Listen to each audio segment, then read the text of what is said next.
While birds are migrating both north and south, we know that waterways, wetlands, rivers, riparian habitat are crucial on their journeys. And if we don't have reliable, sustainable, resilient water supplies, then we're going to have less habitat and we're going to see an impact to birds. There are studies showing the decline of the population of migratory birds, and the main drive of that is the loss of habitat.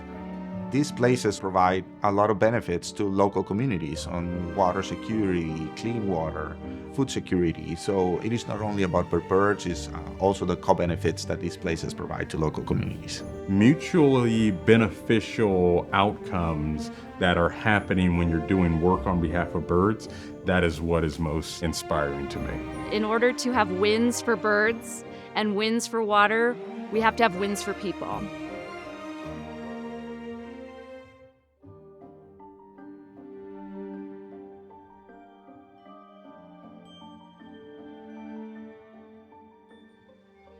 Riparian habitat is often what we call the riverside habitat that's kind of along our rivers, lakes, and our streams. You could also think of wetlands. As you might imagine, in Arizona, we don't have maybe as much wetlands as you would experience in the eastern part of the United States, but those that we do have are vital for birds as well as for people. We're at the Kachina Wetlands, which is a beautiful open space with trails, but also happens to be great bird habitat. And what's really interesting is it's sustained by purified wastewater, which is often called reclaimed water here in Arizona, which is put back out into the environment and allowed to spread throughout these different basins, supporting all the habitat you see around me. Throughout the state of Arizona, our watersheds and our groundwater basins are all connected and part of an important ecosystem. All of our rivers connect, including the Salt River behind us. It flows all the way down to the Rio Salado Audubon Center. This is a center that's located right in the heart of Phoenix, right? Everything you see beside us here just 30 years ago was a garbage dumping site. Having those community partners come together on habitat restoration work has led to this amazing green, lush riparian area right in the heart of the desert and in the heart of the city. Rivers are vital in the arid West, especially here in Arizona, where riparian habitat and rivers make up about 2% of the landscape, yet 80% of the wildlife rely on rivers or riparian areas at some point in their life cycle.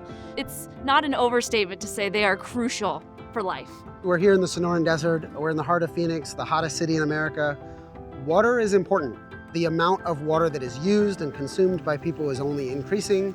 And so we have an amazing team of policy folks who are working to figure out how we plan for the future of Arizona's water. That's important not only, of course, for people, but for the wildlife that depend on these riparian and wetland ecosystems as well. This is the Gilbert Riparian Preserve at Water Ranch in Gilbert, Arizona. It's a 110-acre nature preserve and water recharge facility. So we have 7 ponds that are filled with reclaimed water, so treated wastewater, and it's been designed to make sure that it's a habitat for birds. It's a really important place for water conservation and bird conservation. So what's at stake if we lose our flowing rivers and this precious habitat that it sustains? Well, for one, our economy. If we let our rivers dry up, we're letting our economy dry up. Add on top of that our rivers like the Colorado River, the Salt River, the Verde River, they sustain 4 million people in the Phoenix metropolitan area. And we have agriculture that relies on flowing rivers and reliable water supplies, as well as industry. We all have a stake in this, and we must do what we can working together to be as wise with our use as possible so that we can sustain our flowing rivers, because we know they're so precious here in the arid West.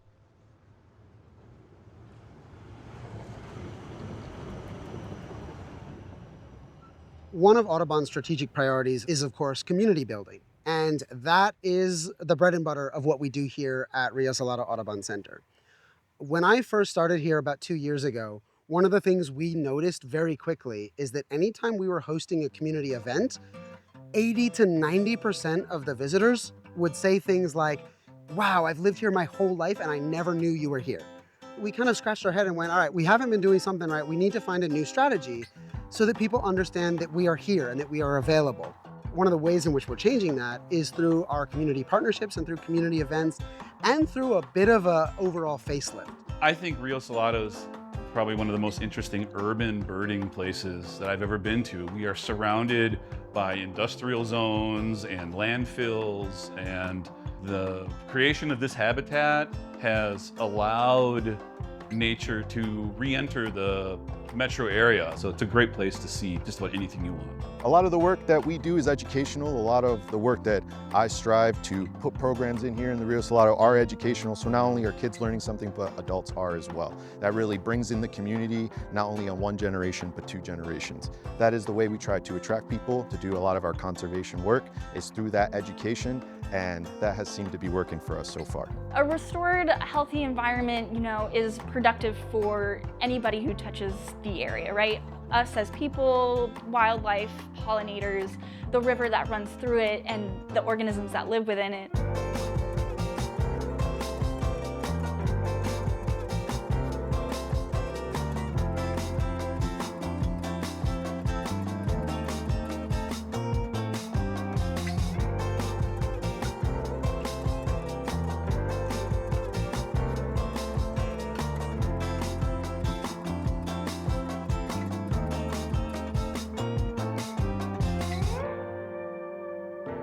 That's the function of a center like this, right? To become that hub for conservation actions and connecting communities with the conservation work that is needed to provide a better habitat for people and wildlife.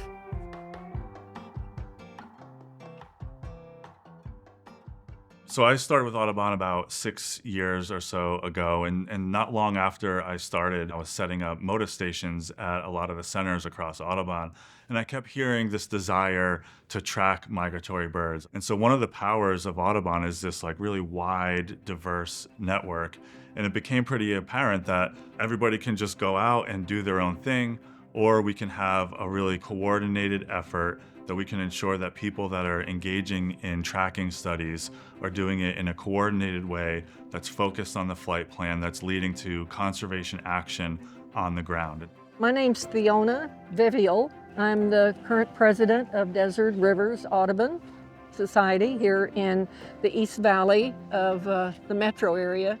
Behind me is the first urban MODIS station in the state. MODIS, I think at its core, is a community of people that really care about birds. It's an entire network of antennas. Those antennas are able to listen to tags that we are putting on migratory birds. And as a bird flies or migrates past one of the antennas or MODIS stations, then it detects that bird flying by, and that information gets downloaded and sent to Birds Canada. They're the stewards of the MODIS network, and they organize the data. It's available to anyone. The idea is to be able to track birds that are migrating and to determine if they've got suitable spaces to rest and eat and recharge on their migration path. It's places like Kachina wetlands that may seem small, but we know that birds are using all of these types of habitats along their journey, both north and south. The crux of our work is really trying to find what are those weak links and trying to fix them so that that full annual cycle stays complete. Migration is a natural phenomenon, I think, that exemplifies really the mystery of nature and the natural world around us in one of the most exquisite ways. They interact with their environment in such a specialized way during this whole journey. They use the sun, the stars, the Earth's magnetic field. They are born with an innate sense of where they are supposed to go. They're able to connect across these large distances, and I think it really connects us as people.